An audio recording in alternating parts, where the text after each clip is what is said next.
साल 1996, जगह Saint Xavier की गुफाएं, जहां पर रिसर्चर्स की एक टीम एक मिथिकल क्रिएचर को ढूंढ रही है, जिस क्रिएचर का नाम है च्यूपाकाब्रा। और अब जब ये सब के सब अंदर होते हैं, तभी एक रिसर्चर्स को एक नीले रंग का पंख मिलता है जो च्यूपाकाब्रा का है। उसे देखकर वो बहुत खुश हो जाता है और भागता हुआ बाहर जाता है जहां पर साइंटिस्ट क्विन है। क्विन को पंख दिखाया जाता है। क्विन उस पंख को देखकर समझ जाता है कि ये च्यूपाकाब्रा का है, इसीलिए वो उनके साथ गुफाओं के अंदर जाता है, जहां सब के सब मिलकर च्यूपाकाब्रा को ढूंढना शुरू कर देते हैं। बहुत मेहनत करने के बाद इन्हें एक छोटा सा च्यूपाकाब्रा मिल जाता है, जिसे देखकर साइंटिस्ट बहुत खुश होता है, क्योंकि पिछले कई सालों से वो इसकी तलाश कर रहा था। दरअसल इस क्रिएचर के बारे में पुरानी किताबों में जिक्र है, लेकिन इसे इस दुनिया में इस वक्त में किसी ने नहीं देखा। और यहाँ पर साइंटिस्ट का ये मानना होता है कि इसके अंदर, इसके शरीर में ऐसी शक्तियां हैं जिससे बहुत आधुनिक दवाइयां बनाई जा सकती है, जिससे बड़ी से बड़ी बीमारी का इलाज आसानी से किया जा सकता है। और अब ये उस छोटे से च्यूपाकाब्रा को पकड़ने के लिए आगे बढ़ते हैं, लेकिन तभी वहाँ पर उसकी माँ जाती है। दरअसल ये च्यूपाकाब्रा का बच्चा है और अब बड़ी च्यूपाकाब्रा अपने बच्चे को बचाने के लिए साइंटिस्ट के ऊपर हमला कर देती है और अपने बच्चे को मुंह में दबाकर वहां से भागना शुरू कर देती है। साइंटिस्ट उसके ऊपर फ्लेयर गन से कई बार वार करता है और एक निशाना उसका सही लगता है, जिससे च्यूपाकाब्रा का पंख जख्मी हो जाता है। च्यूपाकाब्रा किसी तरह से अपने बच्चे को लेकर इन गुफाओं से बाहर निकलने में कामयाब हो जाती है, लेकिन अब वो उड़ नहीं सकती क्योंकि उसका पंख जख्मी है। इसीलिए साइंटिस्ट लगातार अपनी गाड़ी से उसका पीछा कर रहा होता है ताकि उसे पकड़ सके। च्यूपाकाब्रा अपने बच्चे को मुंह में दबाकर भागते भागते सड़क पर आ जाती है, जहां वो एक गाड़ी से टकरा जाती है, जिस वजह से वो और भी जख्मी हो जाती है। इसीलिए वो अपने बच्चे को एक जगह छुपाकर दूसरी तरफ भागना शुरू कर देती है ताकि साइंटिस्ट और उसके लोग उसके बच्चे को कोई नुकसान ना पहुंचा पाए। साइंटिस्ट अपने लोगों के साथ उसका पीछा करना शुरू कर देता है। वहीं दूसरी तरफ इस जगह से बहुत दूर हमें 13 साल के बच्चे एलेक्स को दिखाया जाता है, जो हमेशा उदास रहता है। स्कूल में उसे बच्चे बुली करते हैं। उसके पिता की एक घातक बीमारी की वजह से मृत्यु हो चुकी है। अब वो अपनी मॉम के साथ रहता है। उसकी मॉम कहती है कि तुम्हें अपने ग्रैंडफादर के पास मेक्सिको जाना चाहिए। दरअसल ये ट्रिप उसके पिता ने मरने से पहले उसके लिए प्लान की थी। अपनी मॉम के कहने पर अब वो मेक्सिको चला जाता है, जहां वो अपने ग्रैंडफादर से मिलता है, जो कि बहुत ही ह्यूमरस होते हैं। वो एलेक्स को देखकर बहुत खुश हैं, क्योंकि आज पहली बार उन्होंने उसे देखा है। एलेक्स इससे पहले कभी अपने ग्रैंडफादर से नहीं मिला था। हालांकि एलेक्स के ग्रैंडफादर उसे एंटरटेन करने की, उससे बातें करने की बहुत कोशिश करते हैं, लेकिन वो बहुत कम बात करता है, जिससे उसके ग्रैंडफादर समझ जाते हैं कि अपने पिता की मृत्यु की वजह से वो बहुत उदास है। उसके ग्रैंडफादर उससे कहते हैं कि जहां मैं रहता हूं वहां तुम्हें बहुत अच्छा लगेगा। तुम्हारे 2 कजन्स हैं जिनके साथ तुम खेल सकते हो। और अब एलेक्स उस जगह पहुंच जाता है जहां पर वो सबसे पहले अपने कजन से मिलता है, जिसने रेसलर की ड्रेस पहनी होती है, और वो उसके साथ खेलने की कोशिश करता है। और एलेक्स को उसकी ज्यादा बातें समझ नहीं आती, क्योंकि उसका कजन स्पेनिश बोल रहा होता है, जो भाषा एलेक्स को नहीं आती। इसके बाद वो अपनी दूसरी कजन से मिलता है, जो उसे अपना पूरा घर दिखाती है और बताती है कि हमारे ग्रैंडफादर अपने जमाने में बहुत बड़े रेसलर थे, उन्हें बहुत सारे इनाम मिले, लेकिन एक दिन रेसलिंग के दौरान उन्हें उनके ओपोनेंट ने उठाकर बाहर फेंक दिया, जिससे वो बेहोश हो गए। उन्हें 1 महीने बाद होश आया। दरअसल वो कोमा में चले गए थे और अब उसी घटना की वजह से बार बार वो चीजों को भूल जाते हैं। अब रात को एलेक्स जब अपने कमरे में होता है, तभी उसे एहसास होता है कि बाहर कोई है। वो देखता है कि उसके ग्रैंडफादर बाहर कहीं जा रहे हैं। उसे कुछ गड़बड़ लगती है। वो उनका पीछा करता है। वो देखता है कि उसके ग्रैंडफादर एक जगह बैठकर एक छोटे से म्यूजिक इंस्ट्रूमेंट को घुमा रहे हैं। एलेक्स को ऐसा लगता है जैसे वो किसी का इंतजार कर रहे हैं, और तभी उसे एहसास होता है कि उसके सामने झाड़ियों में कोई जानवर है जो उसकी तरफ आ रहा है। वो जोर से चिल्लाता है। उसकी आवाज सुनकर उसके ग्रैंडफादर और दोनों कजन्स उसके पास आ जाते हैं। एलेक्स बताता है कि सामने की झाड़ियों में मुझे एहसास हुआ कि कोई बहुत बड़ा जानवर मेरी तरफ आ रहा है। और अब वहाँ से एक छोटा सा खरगोश निकलता है, जिसके बाद उसके कजन्स उसका मजाक उड़ाते हैं और उसके ग्रैंडफादर उससे सीरियस होकर पूछते हैं, क्या तुमने उस जानवर को देखा था? वो कैसा था? एलेक्स कहते हैं कि मैं उसे अच्छे से देख नहीं पाया। और अब एलेक्स को अपने ग्रैंडफादर पर शक हो जाता है। उसे पूरा यकीन है कि वो कोई न कोई बात उससे छुपा रहे हैं। एलेक्स अगली सुबह जब उठता है तो देखता है कि च्यूपाकाब्रा का बच्चा उसके बेड पर बहुत ही आराम से लेटा है। उसे देखकर वो डर जाता है, क्योंकि आज से पहले उसने कभी इस तरह के जानवर को अपनी आंखों से नहीं देखा था। उसके चिल्लाने की आवाज सुनकर च्यूपाकाब्रा का बच्चा वहां से भाग जाता है और अब यहाँ पर उसका कजन आ जाता है और एलेक्स उसे कुछ नहीं बताता, क्योंकि उसे लगता है कि उसका कजन उसकी बातों पर विश्वास नहीं करेगा और उसका मजाक उड़ाएगा। इसके बाद वो विंडो से बाहर च्यूपाकाब्रा को देखता है जहाँ से वो भागा था। वो देखता है कि वहां पर उसकी कजन सिस्टर बैठी है, पर उसे च्यूपाकाब्रा किसी जानवर के बारे में कुछ नहीं पता होता, क्योंकि उसने हेडफोन्स लगा रखे थे। और अब उसकी कजन सिस्टर बताती है कि ग्रैंडफादर सुबह से घर से गायब हैं, हमें उन्हें ढूंढने के लिए जाना होगा। और अब ये तीनों के तीनों अपने ग्रैंडफादर को सिटी में ढूंढने के लिए चले जाते हैं। वहीं हमें साइंटिस्ट और उसकी टीम को दिखाया जाता है, जो उस जगह पर होते हैं जहां पर च्यूपाकाब्रा का एक्सीडेंट हुआ था। और अब यहाँ पर इन्हें एक नंबर प्लेट मिलती है जो उस गाड़ी की होती है जिससे च्यूपाकाब्रा टकराया था। वही हमें तीनों बच्चों को दिखाया जाता है जो अपने ग्रैंडफादर को ढूंढते ढूंढते उस जगह पहुंच जाते हैं जहां पर उनके ग्रैंडफादर अपनी बकरी के साथ सड़क पर चल रहे होते हैं। लेकिन अब वो भूल चुके हैं कि वो यहाँ पर क्यों आए थे, क्योंकि उन्हें भूलने की बीमारी है। ये तीनों बच्चे अपने ग्रैंडफादर को घर वापस ले आते हैं।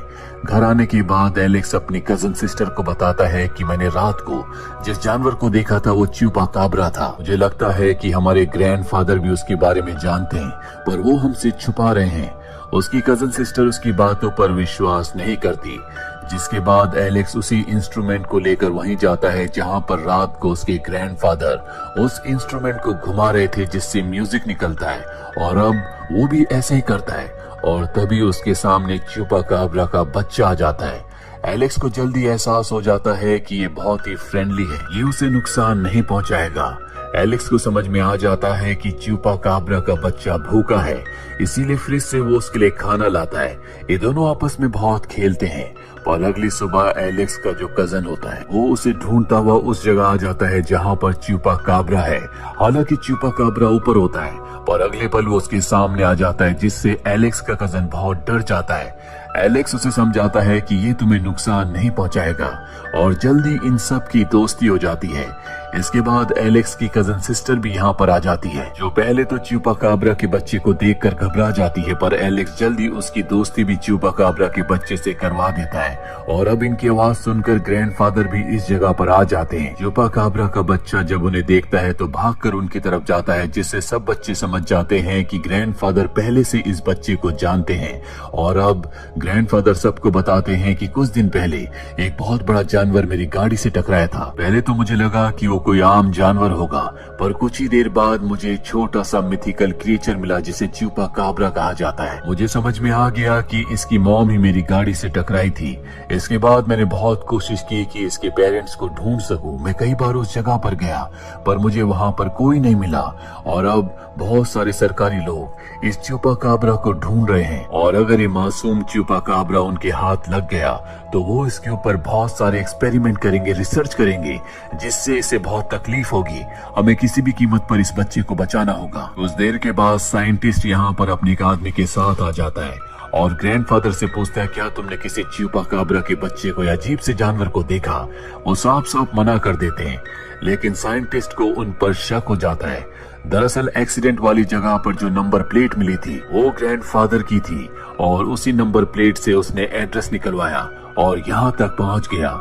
साइंटिस्ट किसी भी कीमत पर च्यूपाकाब्रा को ढूंढना चाहता है, क्योंकि अगर उसने जल्दी च्यूपाकाब्रा को ढूंढकर सरकार के सामने पेश नहीं किया तो उसके प्रोजेक्ट को फंडिंग होना बंद हो जाएगी, जिससे उसका पूरा प्रोजेक्ट बंद हो जाएगा।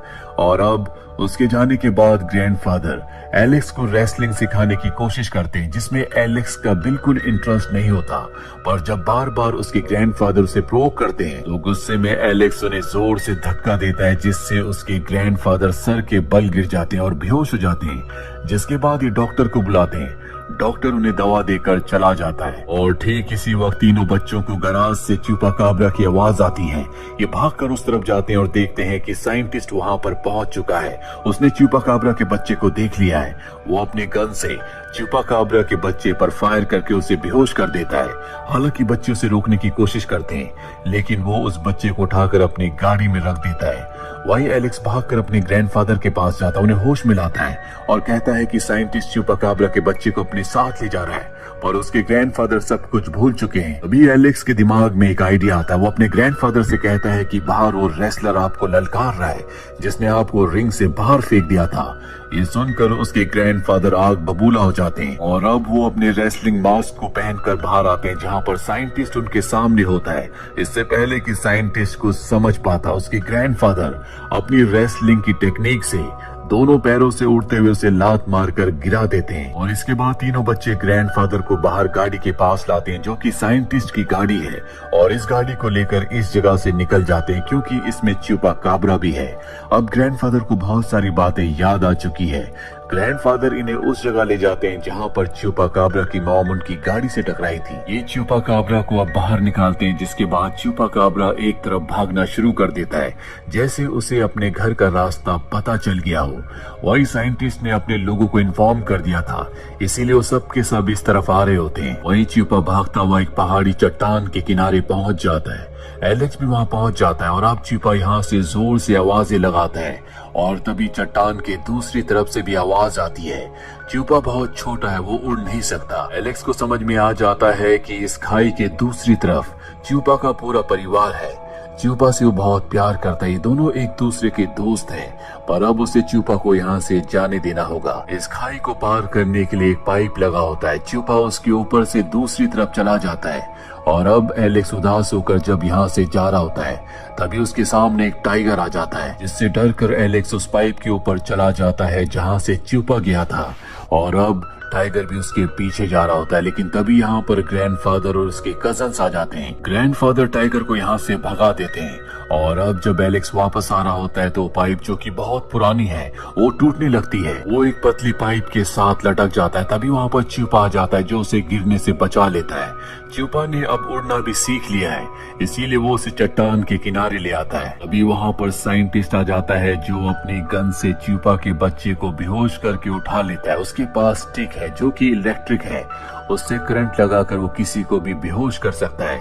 इसीलिए यहाँ पर एलेक्स के ग्रैंडफादर उस तक नहीं पहुँच पाते और साइंटिस्ट यहाँ चुपा के बच्चे को एक बार फिर से अपनी गाड़ी में रखकर इस जगह से निकल जाता है। ये चारों के चारों उदासी भरी आंखों से उसे देखते रहते हैं, पर साइंटिस्ट जैसे ही थोड़ा सा आगे जाता है, उसके सामने चुपाकाब्रा का पूरा परिवार आ जाता है जो उसकी गाड़ी को रोक लेते हैं और अब साइंटिस्ट गाड़ी से उतरकर चुपाकाब्रा के बच्चे को अपने पास पकड़ लेता है और सभी चुपाकाब्रा से कहता है कि अगर तुम मेरे पास आए तो मैं इस इलेक्ट्रिक स्टिक से तुम्हारे बच्चे को मार दूंगा। चुपाकाब्रास डर जाते हैं। दरअसल ये बहुत ही समझदार क्रिएचर्स होते हैं जो इंसानों के जेस्चर्स को समझते हैं। ठीक उसी वक्त यहाँ पर ग्रैंडफादर पीछे से उसका हाथ पकड़ लेते हैं, जिस वजह से उसे चुपाकाब्रा को छोड़ना पड़ता है और अब ग्रैंडफादर उस साइंटिस्ट को एक धोबी पछाड़ लगाकर जमीन पर धूल चटा देते हैं। चुपाकाब्रा एक बार फिर से अपने परिवार के साथ है।